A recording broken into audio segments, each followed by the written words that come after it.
18 nell'88 e ha vinto il Gran Premio di Reims in sella a Epinal, medaglia di bronzo ai campionati nazionali Young Riders, sempre con questo cavallo, e da 4 anni nell'aeronautica è sergente e monta presso un impianto di sua proprietà vicino a Pavia. Ha come istruttore dal 91 Roberto Arioldi.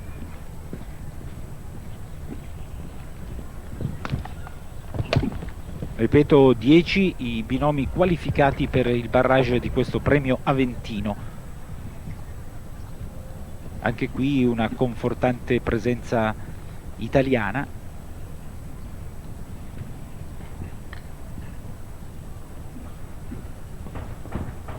Davide Gorla va ad affrontare il fosso superato. C'è errore invece sul verticale Ponte Rialto, un ostacolo inedito per Piazza di Siena. Nonostante l'infortunio, Marcello Mastronardi ha liberato la sua fantasia e fin da queste prime battute si può facilmente intuire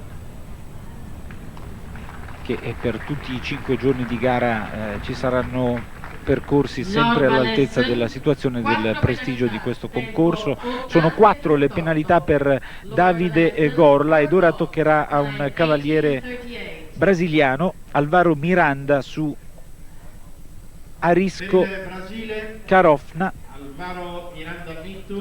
una femmina dal mantello grigio di 10 anni e di origine belga. Alvaro Alfonso de Miranda Neto, nome completo chilometrico, è nato nel febbraio del 73, risiede a Bruxelles. Da juniores si è messo in luce in Brasile e in Sud America. Dal 1994 gareggia fra i seniores, per lui alcuni buoni risultati, fra cui il secondo posto nella classifica 95 della Lega Sudamericana della Volvo World Cup. È un PO, un probabile olimpico della squadra brasiliana, che ha qui a Roma il suo alfiere in Rodrigo Pessoa, uno dei cavalieri più attesi insieme a Hervé Godignon e al tedesco Frank Schlotak. Naturalmente importante l'assenza della squadra inglese. Non vedremo all'opera i vari Nick Skelton, i fratelli Whittaker, problemi economici per la federazione inglese, che deve un po' centellinare le trasferte anche in vista di quella molto dispendiosa di Atlanta. Assente anche l'austriaco Ugo Simon, recentemente laureato della finale di Coppa del Mondo. Già 4 penalità per Alvaro Miranda.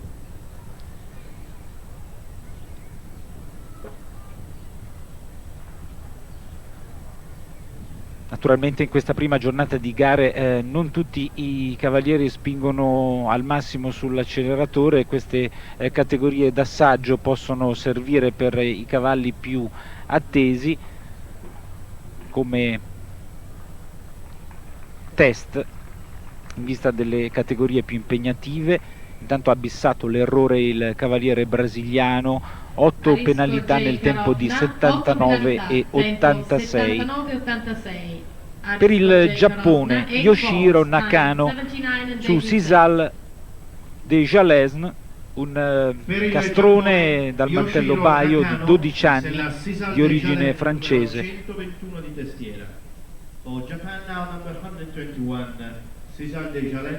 Giappone sotto l'ala di Henk Noren, che, lo ricordo, è il tecnico federale azzurro per il settore salto ostacoli. Una sua dichiarazione rilasciata ai giornali proprio recentemente ha un po' indispettito i cavalieri azzurri. Noren ha avanzato qualche dubbio sulla completa professionalità dei nostri cavalieri, che naturalmente hanno risposto per le rime. Poi il tecnico federale è tornato un po' sui suoi passi dicendo che parte delle sue parole sono state travisate, però certamente si tratta di una polemica che rischia di chiudere un po' malamente la collaborazione fra Noren e l'Italia del salto ostacoli, anche se la Lanovo, capo equipe italiana, non ha escluso in futuro il prosieguo di questa collaborazione, magari in tempi e modi diversi. Certamente sotto la regia di Henk Noren i cavalieri italiani hanno concretizzato qualche miglioramento, però è innegabile che ci si aspettava qualcosa di più. Intanto è netto il percorso di Yoshihiro Nakano su César de Jalès, percorso netto, 11° binomio qualificato per il barrage. Ha rispettato il tempo massimo il cavaliere giapponese, 82,94 per lui. 11 i binomi qualificati per il barrage.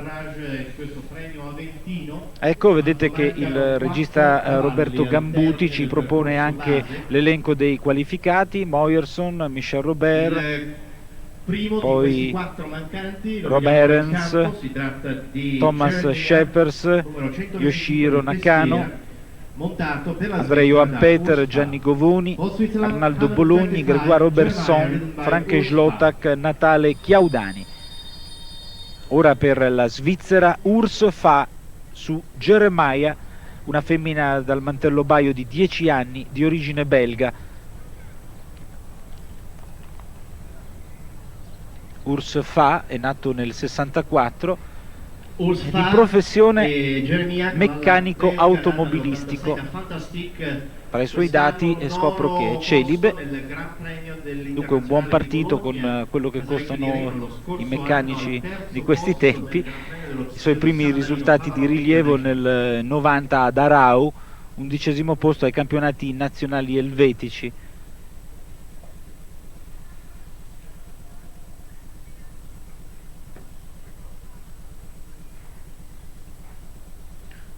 Quartultimo binomio in campo in questo percorso base, dopodiché ci sarà un breve intervallo e poi seguiremo il barrage di questo premio Aventino.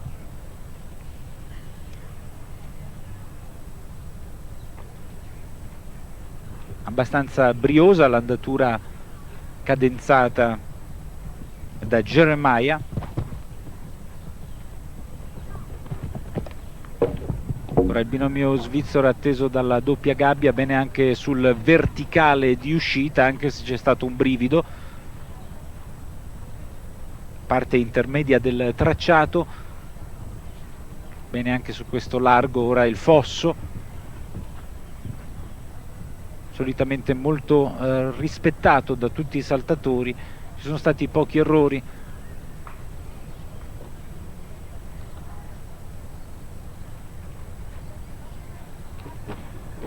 C'è errore al primo elemento della gabbia, sono già 8 le penalità per Urs Fa, ormai tagliato fuori dal barrage.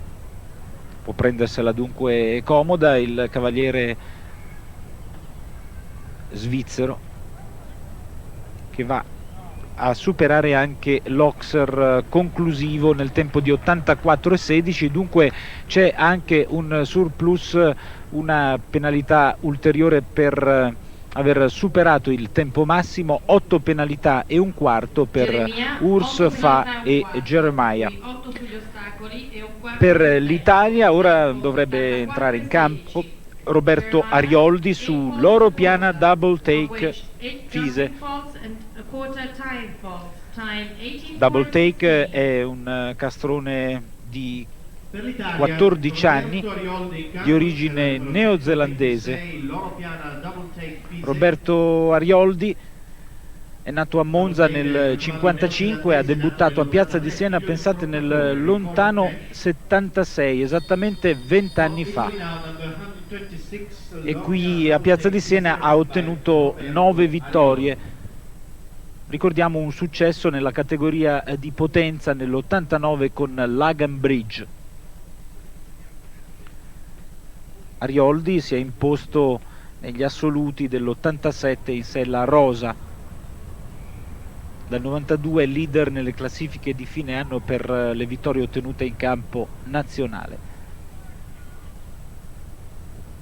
Un cavaliere che non lascia mai nulla di intentato, dotato di grandissima grinta. Double Take, un altro soggetto su cui la federazione ha fatto molto affidamento, che però ha palesato dei limiti. Naturalmente l'augurio è che l'affiatamento fra Arioldi e Double Take produca risultati di rilievo. Secondo costume è sempre abbastanza veloce Arioldi, anche se l'importanza del cronometro in questo percorso base è relativa. Occorre soltanto non superare il tempo massimo, che vi ricordo è di 84 secondi. La velocità è di 350 metri al minuto.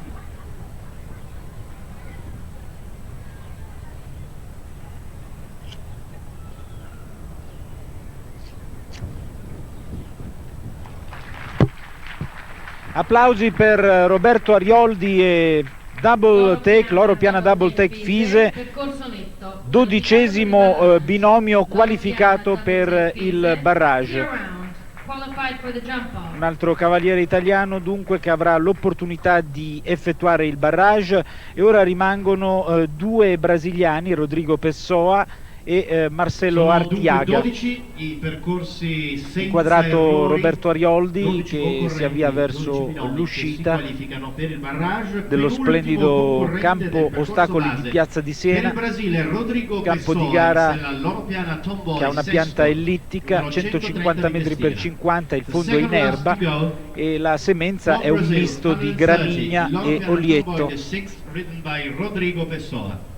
Fondo erboso Tomboy Sesto, un cavallo irlandese nato nell'83, figlio del davvero morbido, anche perché nei giorni scorsi c'è stata un'irrigazione naturale frutto di piogge abbastanza insistenti che per fortuna nella giornata d'apertura del concorso hanno lasciato spazio a un sole piacevolissimo. In campo per il Brasile Rodrigo Pessoa, Loro Piana Tomboy, un castrone baio di 13 anni di origine irlandese.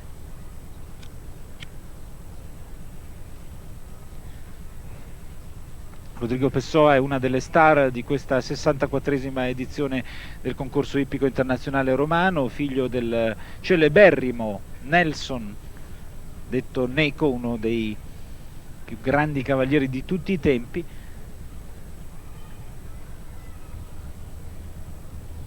Rodrigo è nato nel 1972, risiede a Bruxelles. Ha debuttato ai massimi livelli nel 1990, anno in cui ha difeso per la prima volta i colori della squadra ufficiale brasiliana. Oro di squadra ai giochi panamericani nel 91. Ha vinto il suo primo Gran Premio di Coppa del Mondo a Mechelen, in sella Loro Piana Special Envoy. All'inizio di quest'anno ha sfiorato la vittoria nella finale di Coppa del Mondo, classificandosi al 4° posto. Naturalmente il suo obiettivo primario per questa stagione è rappresentato dalle Olimpiadi di Atlanta. È ancora netto il percorso di Rodrigo Pessoa, che non ha difficoltà a volare anche sull'Oxer conclusivo. Percorso netto è il 13° binomio qualificato per il barrage. Rodrigo Pessoa, Loro Piana Tomboy. Ora l'ultimo binomio in campo nel percorso base. L'altro brasiliano Marcelo Artiaga su Cartier, un castrone dal mantello grigio di 11 anni di origine brasiliana. Marcelo Artiaga de Castro è nato nel 59, è stato uno dei migliori juniores del suo paese e dell'intero Sud America. Nel 91 ha fatto parte della formazione che ha vinto l'oro ai giochi panamericani, quinto a livello individuale. Fra gli altri risultati nel suo palmarès, l'argento individuale ai campionati di salto ostacoli sudamericani. I tecnici brasiliani lo giudicano cavaliere tecnico ed efficace. Anche lui ha nel mirino i prossimi giochi olimpici. Marcelo Artiaga su Cartier può essere il 14° binomio qualificato per questo barrage.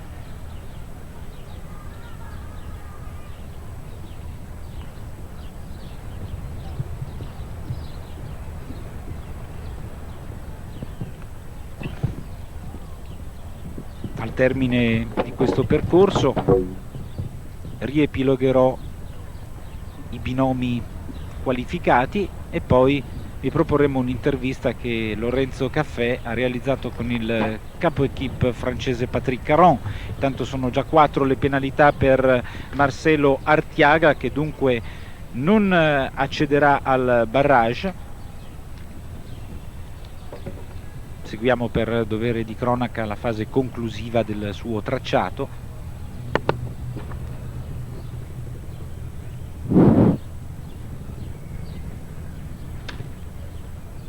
Ancora 2 ostacoli da superare, c'è errore anche sul verticale numero 11, 8 penalità, occorre fare attenzione anche al cronometro. Non c'è errore sull'oxer conclusivo, 8 penalità nel tempo di 82,98. Dunque riepiloghiamo i binomi qualificati per il barrage. Filippo Moyerson, Italia, Loro Piana Duganò. Michel Robert, Francia, Oleto. André Joan Peter per il Brasile su Jotter Calei. Quindi Gianni Govoni, Italia, Idalò. Arnaldo Bologni, Italia, Ailin. Gregoire Berson, Svizzera, Showtime. Frank Schlotak, Germania, San Patrignano Veri. Natale Chiaudani, Italia, Rengol de Luin. Quindi Rob Herens, Olanda. Jongor Stolen Thunder. Thomas Shepers in sella a Limerick per la Germania. Per il Giappone Yoshihiro Nakano, Sisalde Jaslen. Quindi Roberto Arioldi, Italia, Loro Piana Double Take Fise, e come abbiamo visto poc'anzi Rodrigo Pessoa, Brasile, su Loro Piana Tomboy. Ora, se il regista Gambuti è in grado di proporla, vi vorrei presentare l'intervista realizzata da Lorenzo Caffè a Patrick Caron. Può andare in onda. Con noi Patrick Caron, capo equipe della squadra francese, ovvero l'allenatore della squadra francese. Allora, Patrick Caron, il significato di Piazza di Siena a 2 mesi dalle Olimpiadi di Atlanta. Alors, la signification du concours de Piazza di Siena a 2 mois d'Atlanta. Alors, je pense que le jumping de Rome sera un jumping très important pour la sélection et la préparation de beaucoup d'équipes européennes, y compris la France, en vue des JO d'Atlanta. Sarà molto importante dunque l'avvenimento di Piazza di Siena per la preparazione di molte squadre, naturalmente compresa la Francia. Ecco, voi avete una prima squadra, si dice qui, non dunque una squadra che ha scartato dei cavalli, per esempio, per risparmiarli per Atlanta. Vous avez la meilleure équipe ici, je crois. Je l'espère, mais ce que je peux dire, c'est qu'il n'est pas encore décidé que cette équipe sera l'équipe d'Atlanta. Il est probable que de nombreux cavaliers de cette équipe se retrouveront à Atlanta, mais ce n'est pas l'équipe d'Atlanta. È probabile, abbiamo degli ottimi cavalli, ma non è detto che poi siano esattamente questi, e magari potrebbero essere anche degli altri, insomma delle variazioni. Donc il y aura ou il n'y aura pas de variations? Dica la verità, dica la verità, ci sono variazioni o no? Il est tout à fait possible qu'il y ait des changements, car nous sommes le seul sport au monde qui se pratique avec 2 athlètes, l'athlète humain et l'athlète cheval, et que les problèmes sont des problèmes puissance 2, très compliqués, et nous devons faire les engagements définitifs le 5 juillet et jusqu'à cette date, nous ne connaîtrons pas l'équipe officielle française. Allora cerco di interpretare, credo di aver capito lo spirito di quello che vuol dire, qui c'è la miglior squadra, però trattandosi di binomi, uno sport da binomi, cavallo-cavaliere, molte cose potrebbero anche essere fatte, cambiate all'ultimo in base allo stato di forma appunto dell'uno o dell'altro. Ciò non toglie che qui c'è un'ottima squadra francese. Voi avete vinto la Coppa delle Nazioni un anno fa, cosa puntate? Al bis, vous avez gagné la Coupe des Nations il y a une année, vous voulez redoubler là? Oui, nous allons essayer. Nous avons amené ici une très bonne équipe, puisqu'il y a 2 semaines, cette équipe a gagné la Coupe des Nations du CSIO de France à La Baule. Donc j'espère que nous allons gagner cette Coupe des Nations. Et puis, il faut rendre hommage au comité organisateur de Plaza de Sienne, qui a organisé un challenge extraordinaire pour une équipe qui gagnerait cette Coupe des Nations sans faire aucune faute. Il y aurait un prix exceptionnel de 200 millions de lire. Et merci au dynamisme de l'équipe organisatrice pour cela. Dunque partiamo dal ringraziamento al comitato organizzatore con i super premi che ci sono, c'è quindi una grande spinta a far bene, perché no vincere questo Gran Premio delle Nazioni 2 volte, perché dimostrerebbe la grande qualità dei cavalli e cavalieri francesi e naturalmente porterebbe nelle tasche della federazione francese e comunque dell'equitazione transalpina una bella cosa, un bel po' di soldi. Bene, torniamo in diretta, l'intervista era di Lorenzo Caffè, l'operatore Roberto Carulli. Ed ora una notizia piuttosto triste, un lutto nel mondo del salto ostacoli, si è spento, stroncato da un attacco cardiaco, il tedesco Fritz Ligges. Lo ricordiamo, campione olimpico a squadre a Monaco nel 72, aveva 57 anni, a Tokyo 2 bronzi nel 64, poi a Los Angeles bronzo a squadre. Io credo che Alessandro Fabretti abbia al suo fianco, per ricordare questo cavaliere di prestigio, un altro cavaliere di assoluto prestigio. A te Alessandro. Eccomi qua, allora sono qui con Piero Dinzeo, un campione che saluta un altro campione, Piero Dinzeo.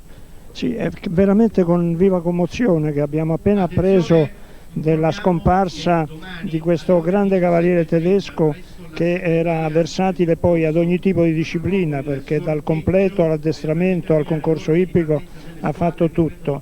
È con veramente un ricordo particolare che ho il privilegio oggi di ricordarlo a tutti gli appassionati, soprattutto oltre che per le sue eccelse qualità di cavaliere, di sensibilità, per la dimensione umana e sportiva soprattutto che questo ragazzo aveva.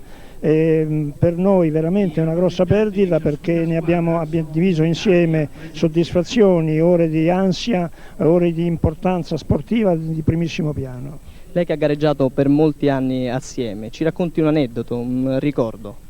Beh, un aneddoto, era talmente sportivo che ogni piccolo inconveniente, ogni piccolo contrattempo trovava sempre la battuta giusta per risolverlo, e non solo per se stesso ma per farlo risolvere anche agli altri.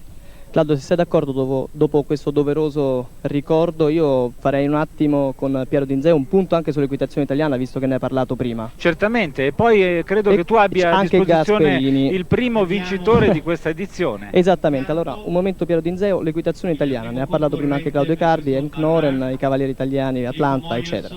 Beh, se l'equitazione italiana vuol dire Piazza di Siena, devo dire che siamo tutti al settimo cielo, perché l'abbiamo aperta in bellezza con una vittoria oltre che italiana soprattutto militare, perché non dobbiamo dimenticarci che l'equitazione mondiale ormai, grazie a Caprilli, è stata sempre l'equitazione militare. Grazie.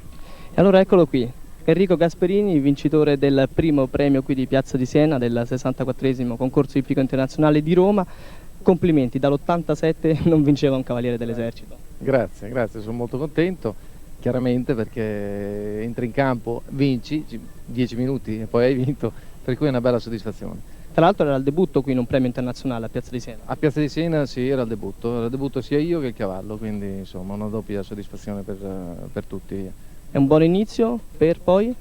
Beh, poi non c'è mai un limite, quindi si spera sempre di fare sempre di più. Per adesso godiamoci questo inizio, quindi bene, sono molto contento.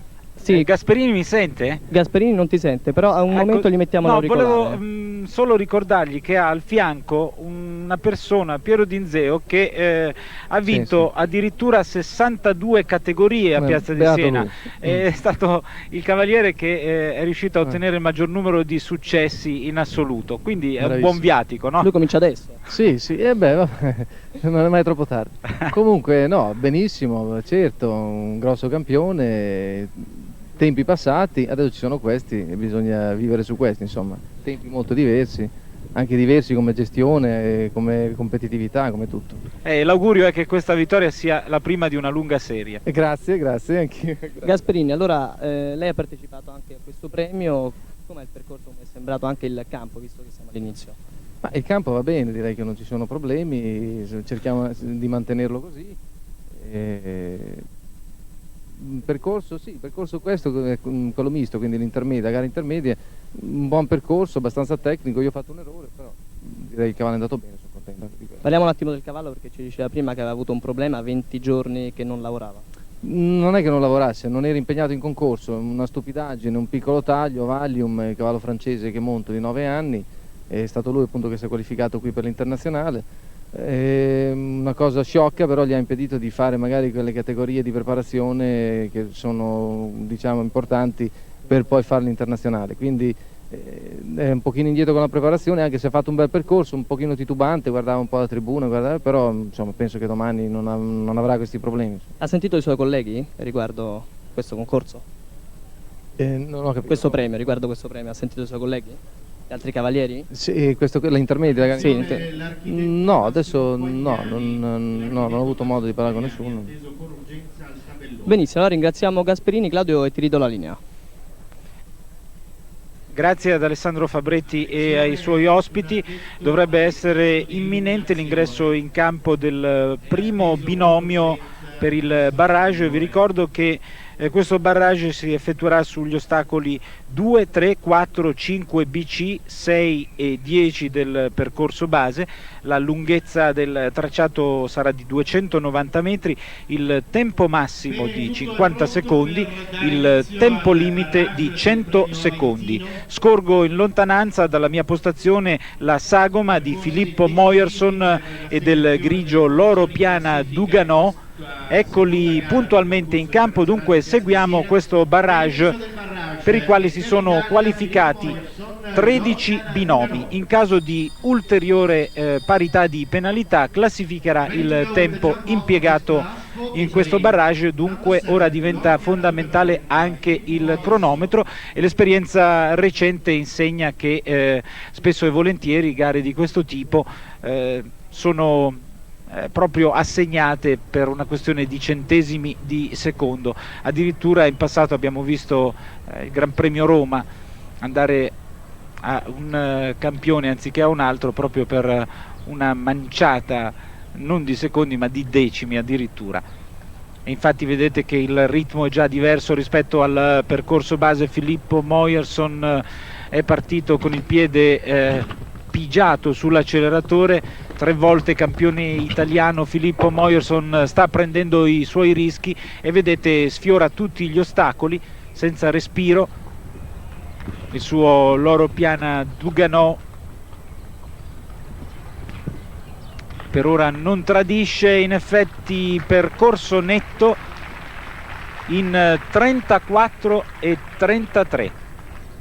Netto in 34 e 33, dunque d'ora in poi i binomi che vorranno issarsi al primo posto della graduatoria non dovranno commettere errori agli ostacoli ed essere più veloci rispetto al 34 e 33. Fabretti, vai! Con Filippo Moyerson, complimenti, un buon percorso. Ho sbagliato un po' sul 2, partito un po' troppo grande e ho perso un po' di tempo poi a riprendere una staffa, poi dopo è finito bene. Comunque una discreta velocità. Sì, non potevo andare di più un po'. Bene, grazie Filippo Moyerson. Grazie a Fabretti e a Moyerson, indicativo quanto ha detto Filippo, dunque secondo quanto affermato dal cavaliere italiano il 34 e 33 non dovrebbe ancora essere una misura proibitiva. pertanto ci potrebbero essere ancora degli sconvolgimenti di classifica. Siamo solo al secondo binomio di questo barrage, il francese Michel Robert su Oleto, un castrone baio di 8 anni, dunque relativamente giovane per un cavaliere intramontabile, uno dei cavalieri d'Oltralpe più esperti e rappresentativi. È nato nel 48, sposato con 2 figlie, bronzo a squadre con la Francia nel 92, nel 94 2 argenti individuale e a squadre ai mondiali di l'Haia. Nella stessa stagione è tornato a vincere gli assoluti di Francia, cavaliere che ha in bacheca tantissime coppe, tantissimi risultati, percorso netto in 34 e 80. 34 e 80 per ora, è più veloce Filippo Moyerson in sella Loro Piana Duganò.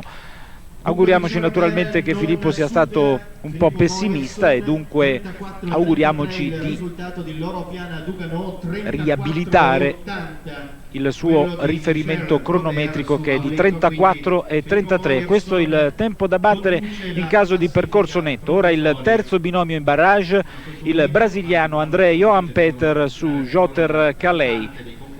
Dopo vedremo anche un altro brasiliano proprio in chiusura, Rodrigo Pessoa, che con Loro Piana Tomboy avrà la possibilità di avere dei riferimenti cronometrici precisi, saprà quale sarà allora il tempo da battere.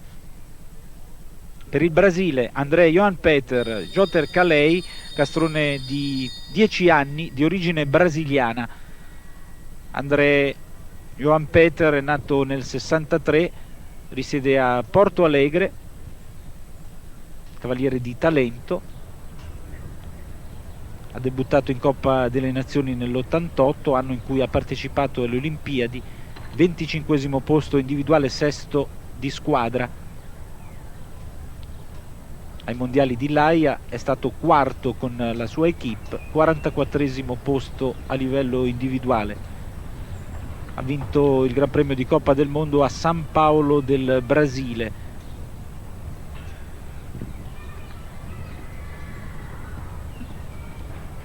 Un occhio agli ostacoli e un altro al cronometro. È abbastanza veloce André Johan Peter, che va ad affrontare la parte conclusiva del tracciato. Da battere il 34 e 33 di Filippo Moyerson. Ancora netto il percorso, vedete ci provano praticamente tutti, e però 37 e 06 più lento rispetto a Filippo Moyerson e a Michel Robert. Per ora è in terza posizione, percorso netto in 37 e 06. Terzo posto dunque in classifica provvisoria per il cavaliere brasiliano. E adesso tocca a Gianni Govoni per l'Italia in sella Idalo, un castrone di 11 anni di origine belga. Gianni Govoni, Idalo, e quando parlavo di un Gran Premio Roma perduto proprio per un'inezia, alludevo proprio a Gianni Govoni, che ha ceduto il passo lo scorso anno a Frank Schlotak, tanto di cappello al campione del mondo in carica. Gianni Govoni è modenese, è nato nel 67, campione junior nell'84, oro a squadra agli europei Young Riders nell'89, terzo agli assoluti nel 91, argento nel 92.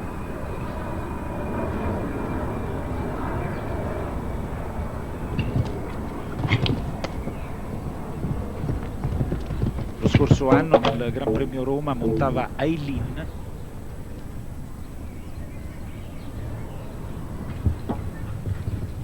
Govoni intanto ha commesso un errore, tagliato fuori dunque dalle posizioni di vertice. 4 penalità nel tempo di 33 e 76. Sarebbe stato il miglior tempo, dunque è un vero peccato per Gianni Govoni, che senza quell'errore si sarebbe portato al comando della classifica provvisoria. 4 penalità in 33 e 76. Sempre leader, vai Alessandro. Cerchiamo di raggiungere Gianni Govoni. Gianni, peccato perché il tempo era il migliore. Forse dovevo assicurarmi un po' di più l'entrata della combinazione, però nei barrage è così. Ho provato a mettere un tempo in meno, ma ha pensato già all'uscita al cavallo e a fare errore sull'ox. Grazie. E Gianni Govoni naturalmente adesso osserverà con attenzione il percorso di Arnaldo Bologni, impegnato proprio con Aileen, sua vecchia partner, relativamente vecchia perché questa femmina ha 11 anni, è di origine tedesca. Arnaldo Bologni in sella Mayday si è laureato campione italiano alla Bagnaia per la seconda volta. Mayday presente anche in questa 64esima edizione del concorso ippico internazionale romano. Vedete l'andatura briosa di Arnaldo Bologni. Finora tutti i concorrenti non si sono accontentati del netto, ma hanno cercato la vittoria, e questo naturalmente è sinonimo di spettacolo. Il pubblico sembra apprezzare molto la grinta di tutti i binomi. C'è errore al passaggio di sentiero, 4 penalità nel tempo di 32,80, era velocissimo Bologni. 4 penalità in 32,80. Naturalmente prendendo dei rischi è facile commettere degli errori agli ostacoli, però andando a mezza botta. Sì, vai Alessandro. Allora proviamo a sentire pure Arnaldo Bologni. Pure per te la stessa cosa, peccato perché avevi pigiato sull'acceleratore il più possibile, poi però l'errore.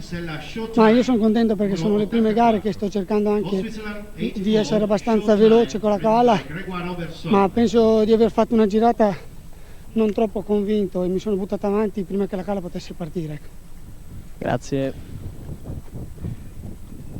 Grazie Fabretti, cerca di evitare calci perché ti vedo in una posizione molto scomoda. I cavalli vogliono raggiungere la zona di dissellaggio e possono con qualche riottosità metterti in difficoltà. Sempre massima attenzione, massima prudenza. Intanto dopo Arnaldo Bologni lo svizzero Grégoire Oberson su Showtime, una femmina di 10 anni di origine francese. Oberson è nato nell'agosto del 64,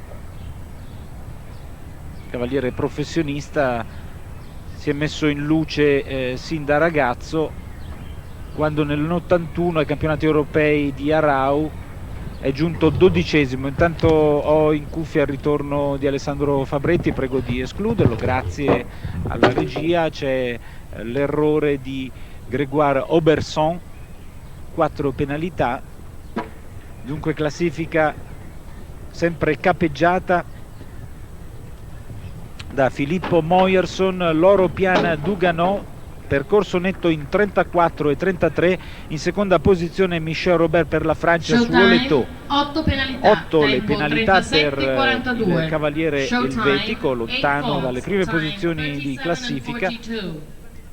Vediamo una fase rallentata anche del percorso del cavaliere rosso crociato. Ed ora un momento molto atteso, l'ingresso in campo del campione del mondo, il tedesco Frank Schlotak su San Patrignano Veri. Il cavaliere tedesco monta per la scuderia di San Patrignano, che non si è assolutamente ridimensionata dopo la morte di Vincenzo Muccioli. Sta continuando sulla strada tracciata dal suo demiurgo. Frank Schlotak è praticamente il testimonial più spendibile attualmente dell'equitazione moderna.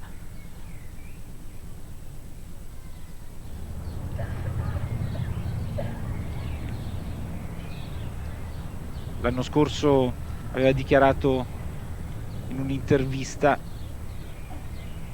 di scorgere lati positivi ed alcuni meno incoraggianti nel concorso ippico romano.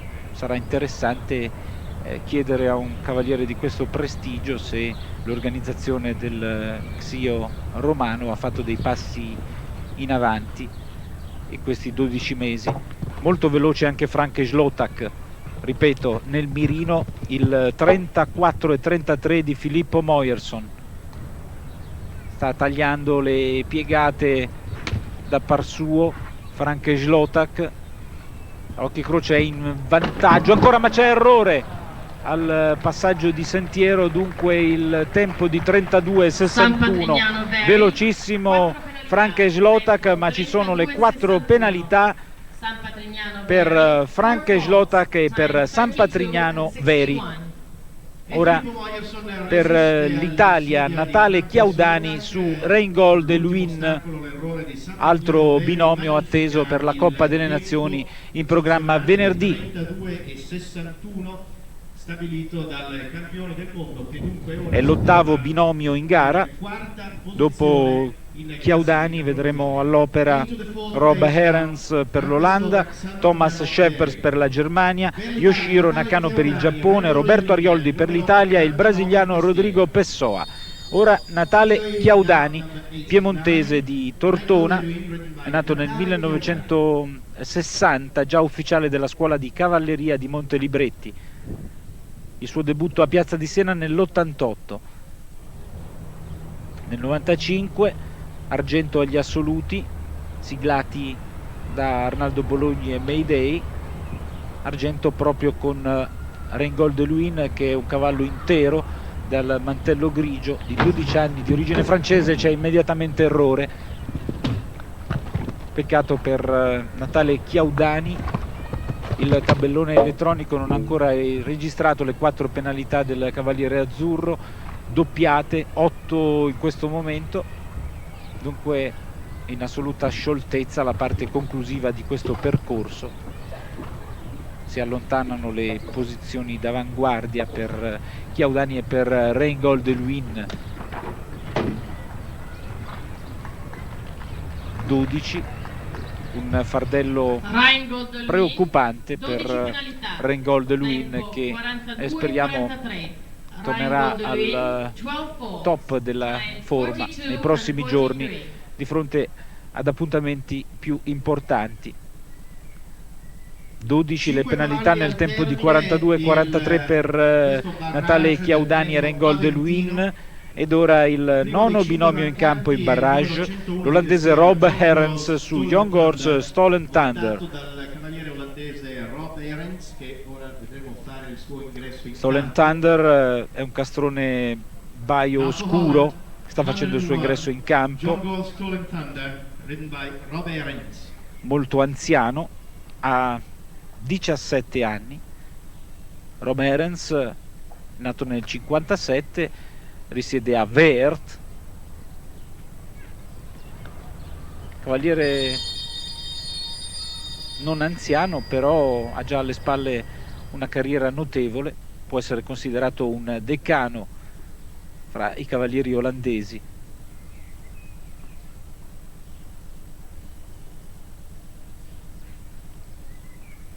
Probabilmente farà una capatina allo Stadio Olimpico per vedere l'Ajax impegnato nella finale di Champions League contro la Juventus.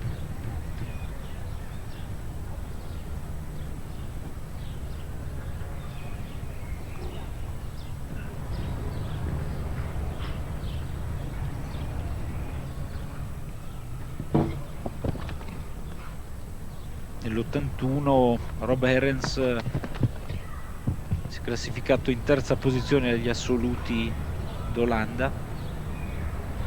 Mi sembra che la sua andatura gli possa consentire un percorso netto, ma non una velocità di primo ordine.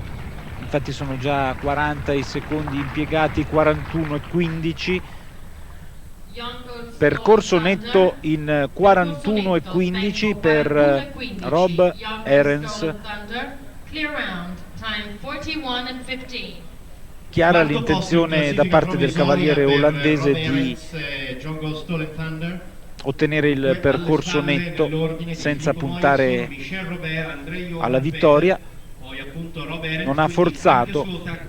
Il concorso romano è lungo, siamo soltanto alla prima giornata. Sempre al comando per l'Italia Filippo Moyerson con il fido Loro Piana Duganò, percorso netto in 34 e 33. Proverà ora a battere questo riferimento Thomas Schepers per la Germania in sella a Limerick. Non è ancora in campo. Lo speaker ufficiale intanto ha chiamato in campo Yoshihiro Nakano. Non sappiamo se Thomas Schepers abbia rinunciato a questo barrage, così non è, infatti vediamo entrare in campo proprio il tedesco Thomas Schepers su Limerick. Ed eccolo sul terreno di Vi gara. ricordo gli ostacoli che numero 110. sono stati confermati da Marcello Mastronardi per questo barrage. Si parte con il verticale su cancello 1,45 m. Sì, ho un'interruzione in cuffia. Vi dicevo, si parte con il verticale su cancello 1,45 m, poi il numero 3 in passaggio di sentiero ingresso di villa 1,43 per 1,60, il numero 4 Loxer 1,45 per 1,60, poi il secondo e il terzo elemento di quella che originariamente era una doppia gabbia, quindi un Oxer tavolo e barriere 1,45 per 1,60, il verticale di barriere 1,45, il numero 6 il falso largo 1,45 per 80 cm e poi il numero 10 l'Oxer dei Tempietti 1,45 per 1,65, che è costato caro a diversi concorrenti. È ancora netto il percorso del cavaliere tedesco, che però sta andando praticamente a passeggio. Non dovrebbe impensierire Filippo Moyerson. Percorso netto in 37 e 77. Limerick, percorso netto, tempo 37,77. 37,77 per Thomas Schepers e per Limerick. Dunque sempre leader un cavaliere azzurro, Filippo Moyerson. Possono impensierirlo ancora tre binomi: Yoshihiro Nakano per il Giappone in sella Sisalde Jalez, Roberto Arioldi per l'Italia con Loro Piana Double Take Fise, Rodrigo Pessoa Brasile, Loro Piana Tomboy. È già in campo per il Giappone Yoshihiro Nakano su Sisalde Jalez, un castrone baio di 12 anni, figlio di Jalisco.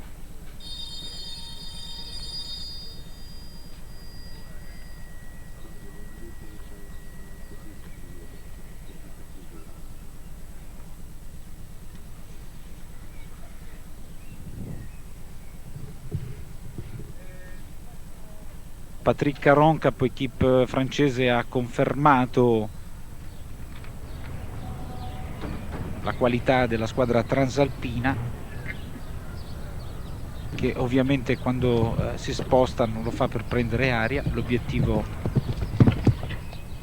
dichiarato è quello di bissare il successo ottenuto in Coppa lo scorso anno. Dunque i pronostici propendono per una coppa di champagne.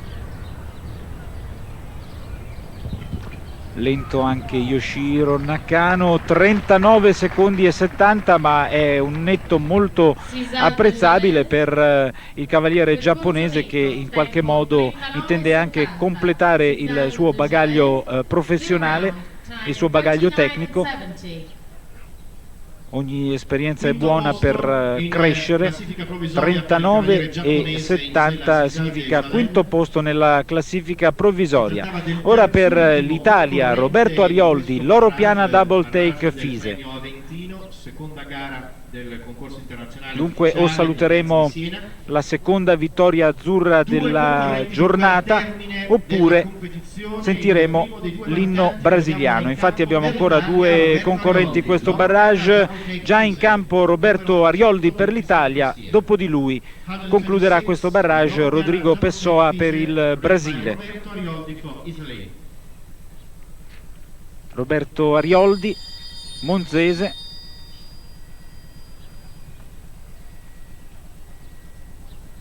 (41 anni) a novembre.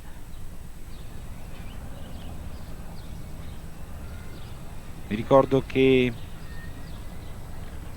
la prima categoria in programma è stata vinta da Enrico Gasperini su oro, premio delle Azalee, una categoria a tempo. A proposito di Azalee, va detto che da un paio di stagioni il concorso ippico internazionale romano comincia a fine maggio, dunque le Azalee hanno lasciato il posto a piante di più tarda fioritura. Intanto ha commesso errore al primo elemento della gabbia Roberto Arioldi, che stava spingendo molto, elemento di ingresso della gabbia.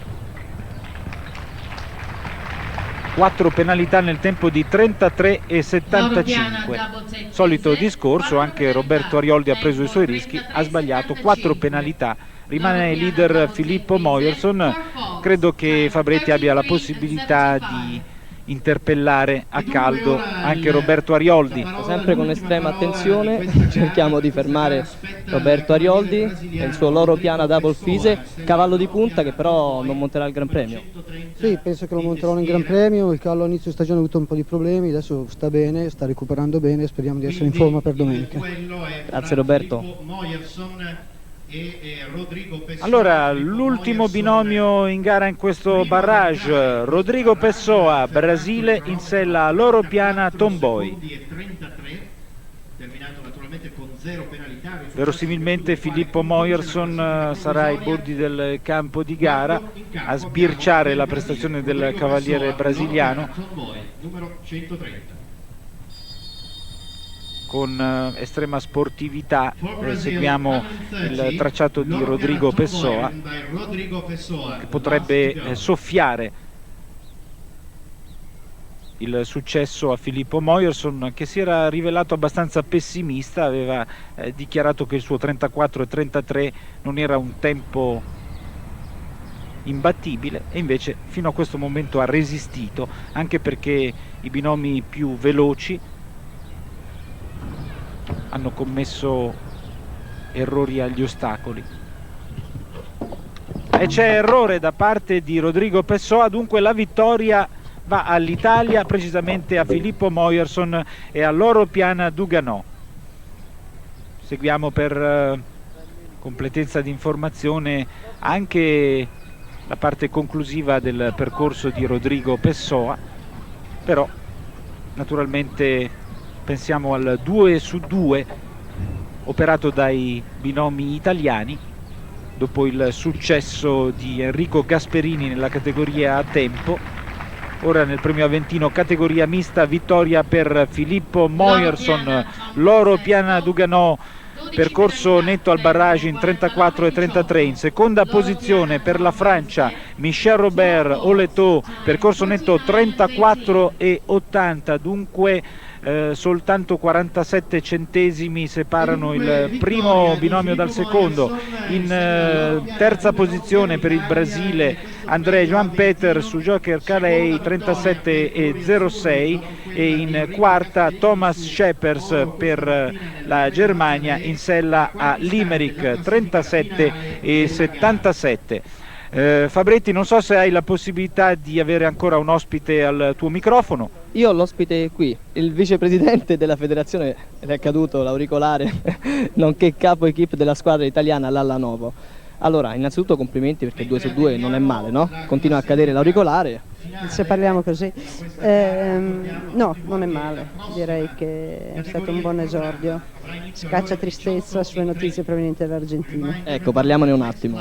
Sì, la federazione argentina, dopo molti tiri e molla, ha risolto le sue perplessità e ha dichiarato che sarebbe andata alle Olimpiadi. Ovviamente hanno avuto una vita molto più facile della nostra, perché si sono qualificati ultimi, ma in base a questi regolamenti di qualifiche dai giochi panamericani si sono qualificati come squadra, hanno acquisito la qualificazione dei cavalli non sui campi di Xio come tutti, ma usufruendo di un regolamento particolare a casa loro, nel giorno in cui volevano, un giorno in cui avevano i cavalli tutti sani, e hanno confermato la loro qualificazione. Mi diceva prima l'Allanovo, non vi meritavate di restare fuori? No, io lo credo veramente, che non ci meritavamo per il lavoro che hanno fatto questi ragazzi, per i risultati che hanno acquisito durante questi 94-95 e speriamo che lo dimostrino ancora nel 96. Si parla tanto di equitazione italiana, come va? Va leggermente meglio, va con fatica risalendo una china in cui era, i miracoli non si possono fare, certamente si è preso atto di una situazione molto difficile che sta diventando sempre di più difficile a livello mondiale, quindi questi risultati ci devono spronare ad andare avanti, perché non ci dobbiamo dimenticare che l'equitazione è terribile negli appuntamenti, fra 8 mesi saremo già qui a parlare di campionato d'Europa. È importante comunque costruire una base solida, no? Per il futuro dell'equitazione italiana. Allora noi come stiamo?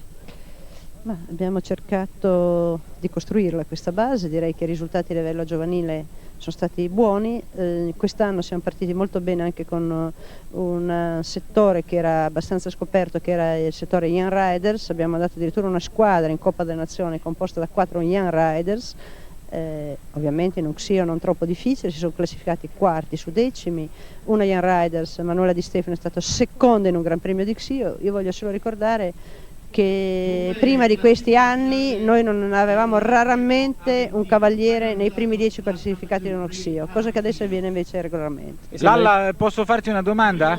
Come no? Mi ascolti? Certo. Dunque, abbiamo parlato prima delle dichiarazioni un po' polemiche di Henk Noren. Lui si è giustificato dicendo che voleva spronare i cavalieri azzurri. Tu come intendi questa uscita del responsabile tecnico federale e mi confermi che ci sarà una collaborazione anche dopo la scadenza del contratto che era prevista per dopo le Olimpiadi? Ma guarda, certamente io credo che le cose più giuste e più chiare le ha dette nella stessa intervista il nostro presidente Checoli. Ha detto è chiaro che questo contratto era destinato ad avere un termine, perché per l'Italia, per la federazione italiana è stato un grosso impegno. Del resto tutti gli addetti ai lavori sanno che Noren ha già un impegno in atto da quello che si riporta sulle riviste più importanti col famoso allevamento Zangerscheid.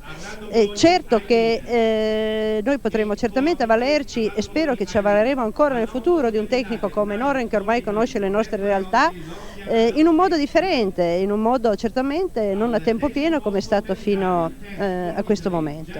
Ma il favore dei cavalieri dal punto di vista tecnico rimane, anzi aumenta ogni giorno di più, e quindi lui dovrà anche accettare le nostre realtà. Noi non possiamo comprare un cavallo in un minuto o in un'ora di tempo, un cavallo che costa 1 miliardo. Noi abbiamo molti problemi, siamo un organo statale e lui non può pretendere un consiglio formato da tecnici, perché così non può essere. Il Consiglio federale è democraticamente eletto, ma possono esserci dei tecnici, ma non è assolutamente pensabile che debba essere costituito da soli tecnici. Comunque penso che lui volesse scioccarci con queste, mettendoci di fronte ai nostri problemi. A me personalmente non mi ha scioccato, perché questi problemi li conosco purtroppo da molto tempo. Grazie all'Allanovo, grazie ad Alessandro Fabretti. Naturalmente nei prossimi giorni avremo al nostro microfono anche Henk Noren, che potrà dire la sua, potrà chiarire il suo pensiero. Intanto registriamo con soddisfazione i 2 successi italiani in questa giornata d'apertura della 64esima edizione del concorso ippico internazionale di Piazza di Siena. Nel premio delle Azalee categoria tempo, vittoria di Enrico Gasperini per l'Italia in sella d'oro. Il battuto è un altro cavaliere azzurro, si tratta di Valerio Sozzi in sella a Gaston M. E poi nel premio Aventino categoria mista, risalto per Filippo Moyerson in sella a Loro Piana Duganò al termine di un barrage molto combattuto. In seconda posizione per la Francia Michel Robert. Dunque doppietta italiana, il programma prosegue e poi ci sarà anche un appendice serale. L'appuntamento con voi cortesi telespettatori è per domani sulla Rete 3 alle ore 16:30 circa, per seguire nuovamente in diretta le gare della seconda giornata. Ci sarà anche un servizio notturno domani notte, vi proporremo intorno alla mezzanotte la gara delle 6 barriere con il bonus già citato, bonus economico, 100 milioni a chi riuscirà a superare una barriera a 2,10 metri. Siamo proprio in chiusura di collegamento, appuntamento a domani. Ringrazio la nostra squadra esterna pilotata dal regista Roberto Gambuti, e siamo anche in chiusura di pomeriggio sportivo, dunque non mi resta che augurare a tutti la più cordiale buonasera.